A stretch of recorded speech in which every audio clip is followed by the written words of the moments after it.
자, 한번 읽어볼까요? 오늘 수요 성경 나눔 2차 귀한 제목 한번 녹색 글씨 한번 읽어보겠습니다. 녹색 글씨 시작. 2차 귀환자 명단과 레위 자손. 예. 자, 2차 귀환자 명단입니다. 1차 귀환을 통하여서 스룹바벨이 이제 하나님의 성소가 지어져야 할 예루살렘으로 도착하였고, 그리고 거의 21년 만에 이 스룹바벨 성전이 세워졌습니다.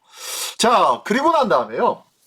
그리고 난 다음에가 또 문제예요. 그리고 난 다음에 10년, 20년 시간이 지나고 많은 시간이 지났음에도 불구하고 그 땅에 그들이 바라고 꿈꿨던 다윗의 나라가 회복되어졌나요? 아니요. 여전히 동일했습니다. 여전히 힘들었고 여전히 많은 외부로부터 노략질을 당하는 일들이 많이 있었습니다.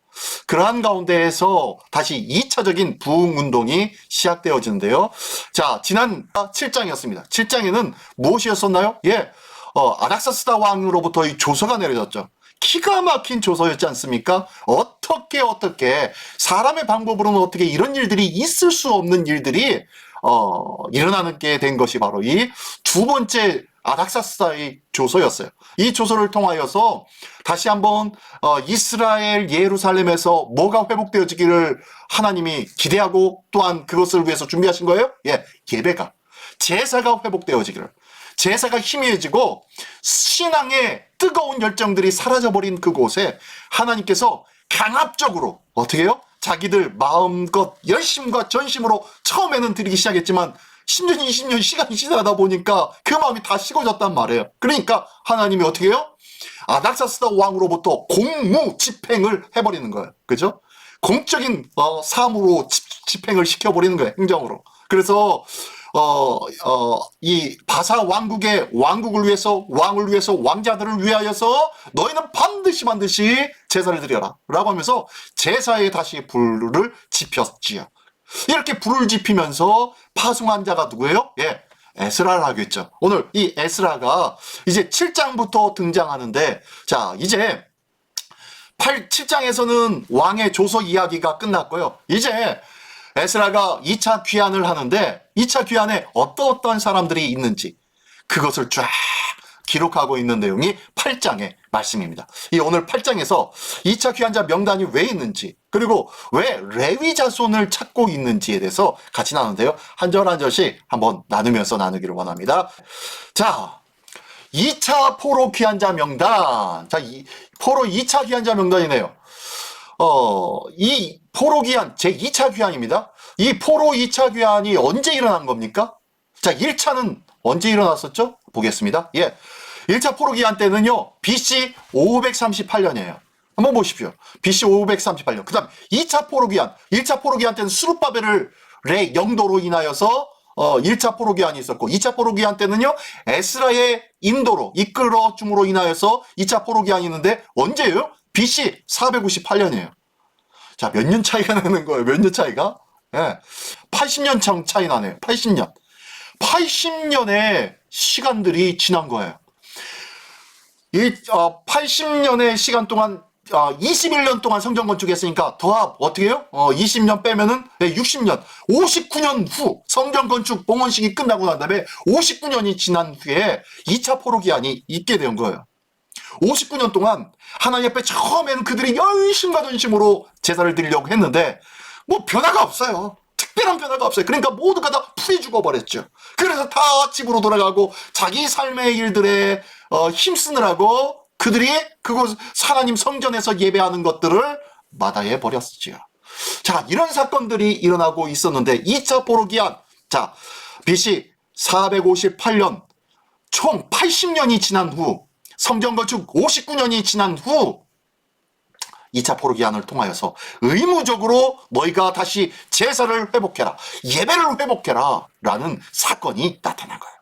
자, 그리고 난 다음에 3차 포로 기한이 있죠. 3차 포로 기한에는 느헤미야 선지자, 에스라, 느헤미야, 에스더 이런 순서로 있죠. 예, 에스라 다음에 느헤미야인데요. 자, 느헤미야는 언제 3차 포로 기한은 주도자가, 인도자가 바로 느헤미야였는데 이 느헤미야는 언제였습니까?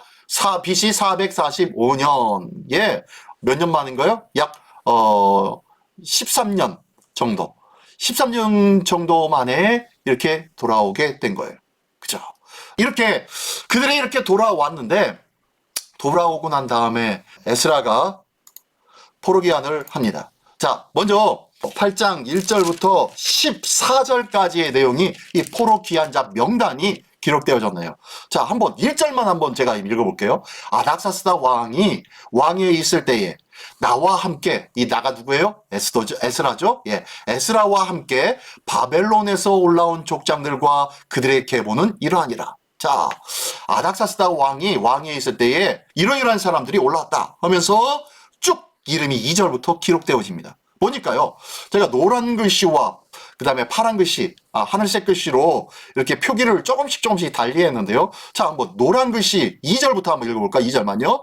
비네아스 자손 중에는 게르솜이요, 이다말 자손 중에서는 다니엘이요, 다윗 자손 중에서는 하투스요. 자, 물론 우리가 여기서 이름 좀 익숙한 이름들이 있죠. 노란 글씨 비느하스, 그 다음에 노란 글씨 다윗. 예, 이 사람들은 과거의 사람들입니다. 과거에 비느하스가 누구예요? 예, 아론의 아들이죠. 예, 제사장입니다. 제사장 집안 중에서는 게르솜, 이다말, 다니엘 뭐 이런 쪽으로 있었다. 왔다. 그리고 다윗 자손이라 하면 어때요? 왕족이네요, 왕족 집안 중에서는 하투스가 왔다. 하투스요, 3절에 스가냐 자손 뭐 이렇게 쭉 가면서 나왔는데요. 자, 2절에 보니까요. 비나스 자손, 뭐요? 제사장 집안. 그 다음에 다윗 자손, 왕족의 집안. 왕족이 먼저 나와야 되지 않아요? 아니에요. 지금 2차 포로 기한 때는 무엇 때문에 포로 기한을 한 겁니까? 예배. 제사를 위한 목적으로 포로기한이 된 거예요. 뭘 목적했다고요? 제사. 끊임없는 제사의 다시 부활을 위해서 더 뜨거운 열정적인 제사가 다시 회복되어지기를 위해서 제사로 인하여서 어떻게 해요? 2차 포로기한이 시작되어진 거예요. 그러다 보니까요, 제일 먼저 나온 것이 누구예요? 제사장 집안부터 나오는 거예요. 니에미야부터. 비나스 집안부터 시작됩니다. 그리고 다윗 자손, 그 다음에 왕족이 나오는 거예요. 자, 아무튼 제사장 집안, 왕족 들어가고 그 다음에 3절부터 보니까요. 한번 읽어볼게요. 스가냐 자손 곧 바로스 자손 중에서는 스가랴니 그와 함께 족보에 기록된 남자가 150명이요. 자, 다른 색깔, 그와 함께 라는 색깔. 좀 다르게 했죠? 자, 이 그와 함께라는 이 단어가 앞으로 14절까지 계속 똑같이 반복되어집니다. 또 4절 보니까요. 바모압 자손 중에서는 스라히아의 아들 엘 여호에넨이 그와 함께 있는 남자가 200명이요. 스가냐 자손 중에는 아시엘의 아들이니 그와 함께 있는 자는 남자가 300명이요. 아딘 자손에는 그와 함께 있는 자가 50명이요. 엘람 자손 중에는 그와 함께 있는 자가 70명이요. 스바냐 자손 중에는 그와 함께 있는 자가 남자 80명이요. 요압 자손 중에서는 그와 함께 있는 자가 남자 280명이요. 스몰리 자손 중에서는 그와 함께 하는 자가 있는 자가 160명이요. 베베 자손 중에서는 그와 함께 있는 자가 28명이요. 아스갓 자손 중에는 함께 있는 자가 110명이요. 아도니감 자손 중에는 그와 함께 있는 자가 남자 60명이요. 비고의 자손 중에는 그와 함께 있는 자가 어떻게요? 70명이었느니라. 자, 하면서 14절까지요. 계속 반복되는 그 단어가 뭐냐면은 그와 함께 있는 자가 이러하다. 그와 함께 있는 자가 이러하다. 라고 하면서 말씀하고 있어요. 이 자가 어떤 자들이라고요? 다시 한번 볼게요. 앞에서 다시 돌아가 보니까 아닥사스다 왕이 있을 때 나와 함께 바벨론에서 예루살렘으로 올라온 족장들과 그들의 계보라는 거예요. 그리고 비나스 자손, 다윗 자손 이렇게 했는데요. 스가냐 자손 그와 함께, 그 다음에 바모압 자손 그와 함께 이러면서 쭉쭉 기록하고 있어요. 함께. 제사가 무너져버린 이스라엘 땅, 예루살렘 땅에 하나님은요, 단독자의 삶으로가 아니라 함께하는 자들의 무리가 가서 예배하기를 원하셨다는 거예요.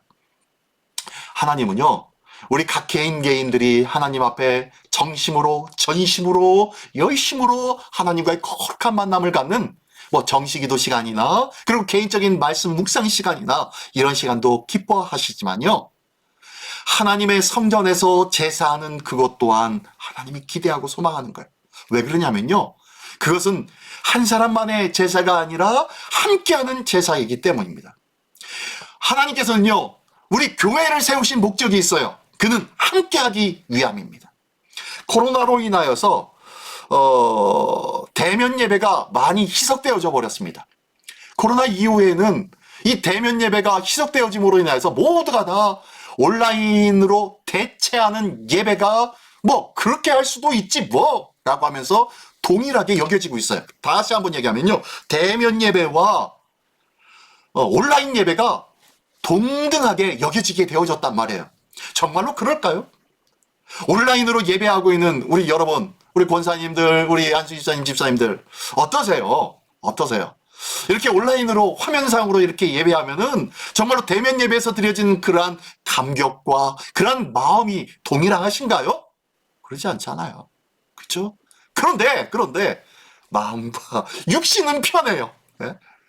자, 이러다 보니까 이 대면 예배, 하나님과의 거룩한 만남, 겉으로 드러내는 예식과 같고 형식과 같은 이것들을 깨뜨려야 된다라는 의미로 온라인 예배라도 했던 이 온라인으로 말미암아 하나님과의 직접적인 만남, 어떤 형식과 틀에 함께하면서 그 안에서 내 스스로 내 마음과 내 삶을 녹이는 그 작업을 잃어버린 거예요. 그래서 하나님은요, 함께하는 예배를 그렇게 중요하게 여기시는 거예요. 하나님은 각 개인마다 모두가 다 기뻐하시고 존귀 여기시는 하나님의 거룩한 성도인 줄 믿습니다. 그러나 각 개인이 예배하는 것 중요하지만 그들이 한 마음이 되어서 모여서 예수의 이름으로 하나 된 마음으로 예배드리는 그 모습이 하나님 앞에서는 기쁨이라는 거예요. 왜요? 그들이 하나 되었기 때문입니다. 그들이 하나 되어지는 것 그 한 가지가 하나님 앞에 기쁨이 되는 거예요. 하나님은 모든 것이 하나가 되기를 원하세요. 그리고 예수 믿는 자뿐만 아니라 예수 안 믿는 자, 하나님을 알지 못하는 영혼들까지도 한 마음이 되기를 원하세요. 그들이 다시 주님 앞에 빨리 속하게 되어서 그들과 한 마음으로 예배하는 놀라운 은혜를, 놀라운 역사의 시간들을 누리기를 원하신다는 거예요. 하나님은 지금 2차 포로 귀환자 명단 속에서 중점을 두고 있는 것이 뭐라고 했죠? 제사의 회복, 예배의 회복이라고 했어요. 그러다 보니까요, 그 예배의 회복에는 반드시 필요한 것이 있는데 그게 뭐였어요? 함께하는 예배가 필요하다는 거예요. 그래서 우리가 먼 거리 마다하지 않냐고, 우리 교회 성도님들은 참 멀리서도 이렇게 주일마다 찾아오셔서 한 마음으로 예배하는데 얼마나 복되고 귀한 모습인지 모릅니다. 얼마나 육신적으로, 심적으로 귀찮고 가기 싫은지 모르는지 그거 제가 모르겠어요. 저도 알죠. 웬만하면 가까운 데서 그냥 여기서 예배드리면 안 되나? 그냥 온라인으로 예배하면 안 되나? 하지만요, 함께하는 데에 하나님께서 은혜 베풀어 주시고 하나님의 기쁨이 그곳에 있다는 것을 꼭 기억하십시오. 그래서 여기서 그와 함께 계속 연거푸서 14절까지 계속 그와 함께 말씀하고 있는 것이에요. 이렇게 함께하는 놀라운 은혜가 우리 시민교회에 풍성하게 있기를 원합니다. 자, 그리고요, 15절부터 볼까요? 15절부터의 말씀에는 어떤 말씀이 나오냐? 15절부터 끝까지 20절까지의 말씀입니다. 이 6절의 말씀 속에는요, 또 다른 일들이 있어요. 그게 무슨 일이 있냐면요, 이제 에스라가 이 2차 포로 귀환자의 사람들을 데리고 몇 명이나 됩니까? 1754명이에요. 2차 포로 귀환 때는 1724명. 이 사람들을 데리고 어디로 갑니까? 예루살렘으로 가요. 근데 예루살렘을 가다가 깜짝 놀라는 일들이 있어요. 15절 한번 읽어볼까요? 15절. 내가 무리를 아하와로 흐르는 강가에 모으고 거기서 3일 동안 장막에 머물며 백성과 제사장들을 살핀즉 그 중에 레위 자손이 한 사람도 없는지라. 자, 이게 뭔 소리냐면요, 한번 제가 지도를 준비했는데 지도 좀 한번 볼까요? 자, 지도를 보면요, 자, 여기 보이시나 모르겠네요. 여기 수산궁입니다. 자, 바사왕국의 수산궁이고요. 여기서 출발하여서 아마 출발하였을 거예요. 그러면서 이 아래쪽으로 이렇게 돌아서 하류 쪽으로 돌아서 바벨론 옆에 지를 지나서, 자, 에스라가 이 바벨론 땅에서, 바벨론 지역에서 있었죠. 이곳에서 많은 사람들을 어떻게 해요? 모았죠. 이곳에서 모아서 출발해서 갑니다. 출발해서 이렇게 가다가 어디에 이르러요? 예, 아하와 지역에 여기에 이른 거예요. 여기에서 지역에 이르러서 나중에 이제 빨간 글자로 예, 다드몰, 다메섹, 사마리아, 예루살렘으로 이렇게 귀환하는 이런 귀환 경로가 이런데요. 자, 이 아하와 요곳에 이르렀습니다. 요곳에서 머물러 보다 보니까 이거 뭐지? 라고 하면서 뭔가를 발견했어요. 뭘 발견했어요? 다시 한번 15절 읽어볼게요. 자, 내가 무리를 아하와로 흐르는 강가에 모으고 거기서 3일 동안 장막에 머물면서 뭐합니까? 백성과 제사장들을 살펴봅니다. 그래서 보니까 특별한 걸 발견해요. 뭐요? 그 중에 레위 자손이 한 사람도 없는지라. 누가 없어요? 레위 자손이 없어요. 레위 자손이. 자, 앞에 제사장 그 비느하스의 자손, 그 가문의 사람들이 있었습니까? 없었습니까? 예, 있었어요. 제사장 가문이에요. 제사장 가문. 그리고 성전을 섬기는 지파가 레위 지파였죠. 레위 지파. 레위 지파 중에 제사장 가문이 따로 있다고 했죠. 예. 어쨌든 이 레위 지파를 한번 찾아보는 거예요. 레위 지파 보니까 여기 레위 지파가 있다 없다? 없는 거예요. 자, 제사장과 레위 자손 이렇게 했는데 이 차이가 뭐냐면요. 제사장들은 제사를 집례를 합니다. 근데요, 레위 자손은요, 이 집례를 하기에 어떻게 해요? 옆에서 서브 역할을 하는 거예요. 지금 제사를 드리기 위해서 지금 제물을 각을 떠야 되고, 그리고 이 제물에 가죽을 벗겨야 되고, 또 이 그 내장을 씻어야 되고, 뭐 이런 것들, 이런 작업들을 도와줘야 되는데, 이것을 도와주는 사람들이 바로 이 레위 지파 사람들이었어요. 제사장, 그 중에서 제사장들이었죠. 제사장들이 되는 거죠. 자, 다시 한번 얘기하면요. 이 레위 자손은 한마디로 뭐냐면 교회에서 집례하는 데에 주된 역할을 하는 사람이 누구입니까? 교회 예배 주도하는 사람이 목사죠, 목사. 다시 한번 얘기하면 이 레위 자손은요. 한마디로 전도사 정도 될까요? 요런 지위의 사람들인 거예요. 한마디로 보면. 다시 한번 얘기하면 레위 자손들이 있어야 그들이 앞으로 뭐가 되는 거예요? 제사장이 역할을 감당하는 자들이 되는 거예요. 계속 제사장들만 돌아가면서 하는 것이 아니라 이 대제사장 가문뿐만 아니라 이 제사장 가문 제사장들이 같이 예배를 드리고 제사를 집례하는데 큰 도움이 되어줘야 하는데 이 제사장 될 만한 그 전도사들이 없는 거예요. 앞에서 침례를 할 수는 있지만 그것을 옆에서 서브해줄 사람들이 없는 거예요. 자, 그래서 이것을 누가 발견해요? 에스라가 발견해요.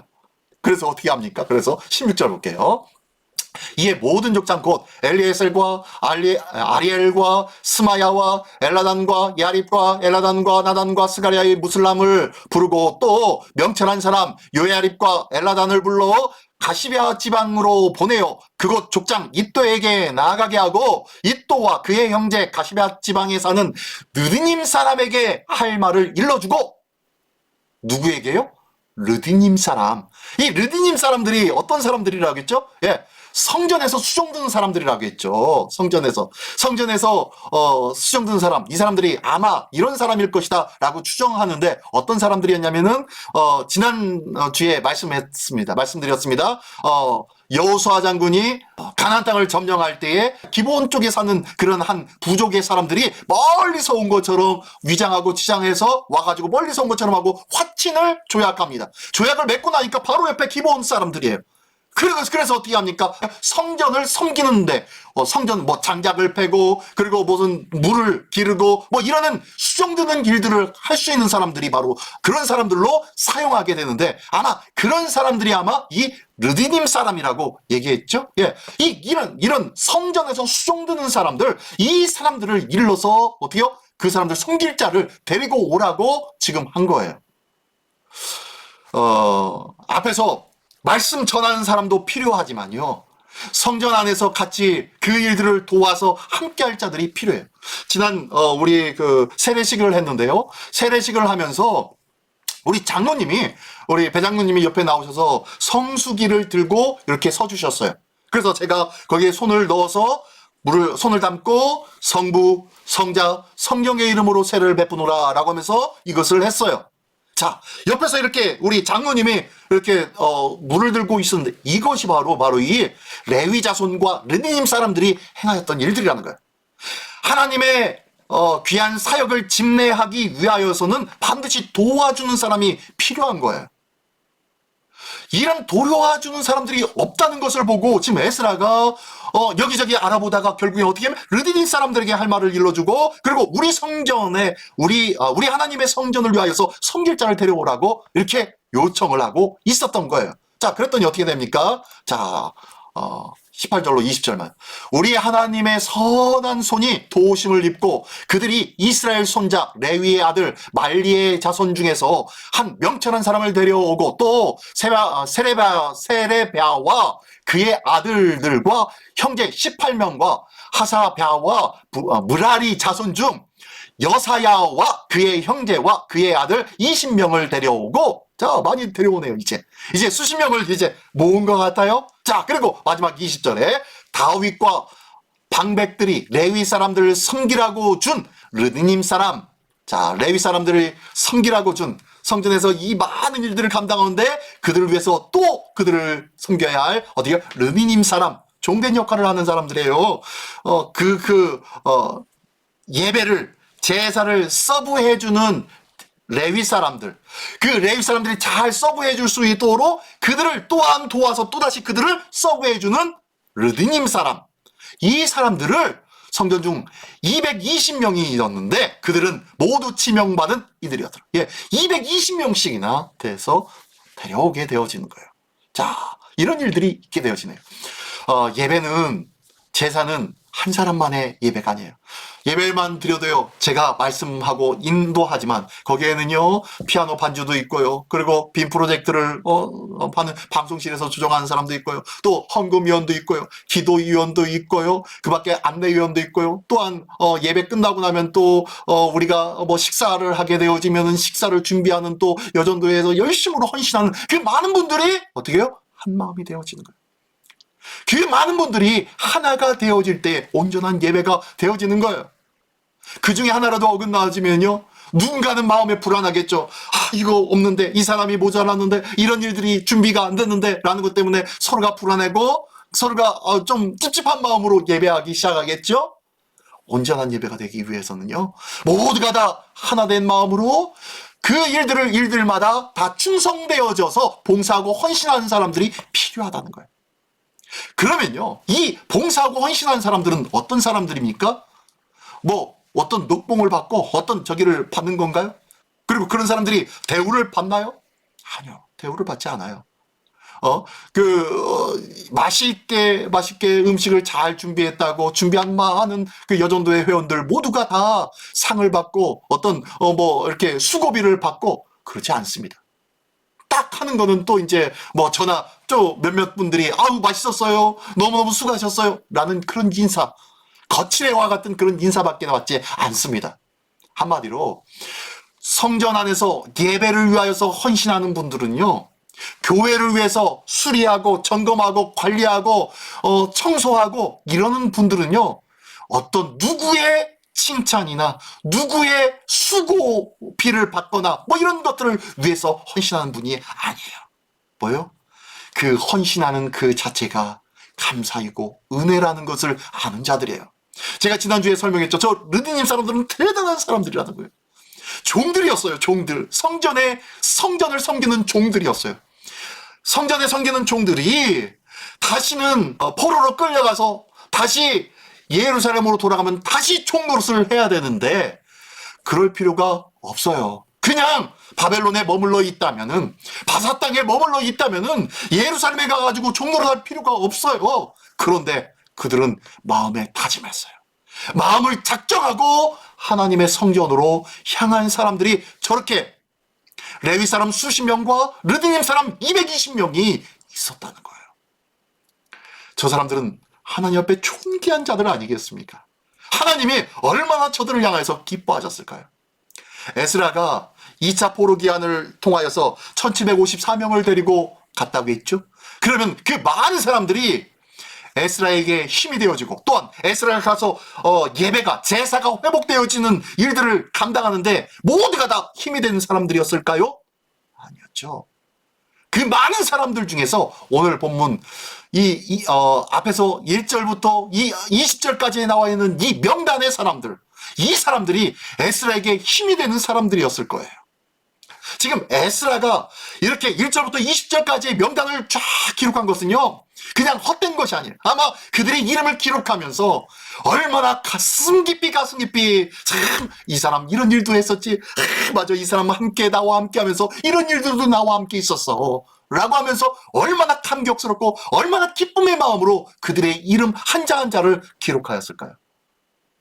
이것을 누가 하세요? 하나님이요. 하나님이 하시는 줄 믿습니다. 하나님은 우리가 대단한 것들을 통해서 하나님의 크신 은혜를 받아가지고 11조를 몇 천만 원 드리고 어떤 어마어마한 공적을 세워서 전도를 해가지고 수백 명, 수천 명을 전도해오고, 그런 것도 귀하고 존귀하지만요, 더 중요한 것은 삶 속에서 묵묵히 맡겨진 일들에 감사함으로 순종하고, 또한 이것을 작정하고 다짐하는 그러한 모습이 하나님 앞에 첫 번째 기쁨이 아니겠습니까? 저는 그렇게 생각해요. 굉장히 큰 좋은 일들보다는 나의 삶 속에서, 내 자리에서 나의 해야 할 일들을 묵묵히 감당하는 것, 누가 보든 안 보든, 누가 칭찬하든 안 하든, 그런 것들, 그런 헌신들이 얼마나 존귀한지 모릅니다.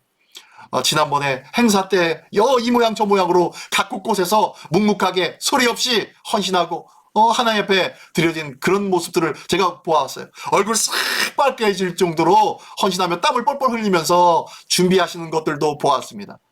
하나님께서 저만 보았을까요? 하나님께서 보시고 하나님께서 얼마나 기뻐하셨을까요?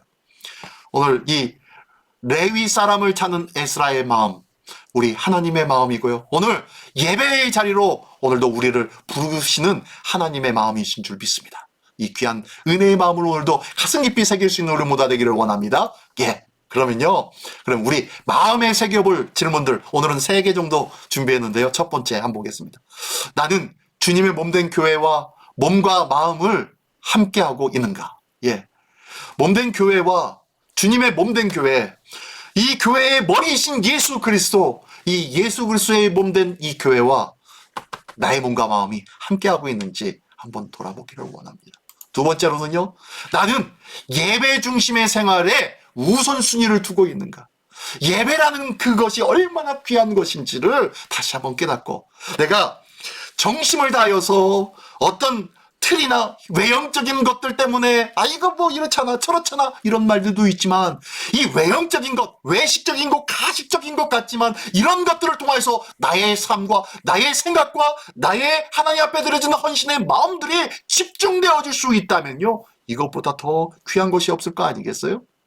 그러므로 정심으로, 진심으로, 충심으로 드릴 수 있는 예배, 이 예배의 삶에 우선순위를 두고 우리가 기도하며 헌신하는 모습이 필요하다는 거 아니겠습니까? 나는 정말로 예배 중심의 삶에 우선순위를 두고 있는지 한번 돌아보기를 원합니다. 마지막 세 번째로는요, 나는 교회와 예배에 얼마나 헌신하고자 작정한 믿음의 사람인가? 나는 얼마나 작정인지 아는 거예요. 작정하는 것이 필요한 줄 믿습니다. 르디님 사람들이 220명이 작정한 것처럼, 레위 사람들 수십 명이 하나님 앞에 작정하여서 같이 따라간 것처럼 하나님 앞에 작정하는 믿음이 있기를 원합니다. 다윗은요, 성전 건축에 대한 마음, 그 마음을 작정한 것, 이것을 하나님은 기뻐하셨어요.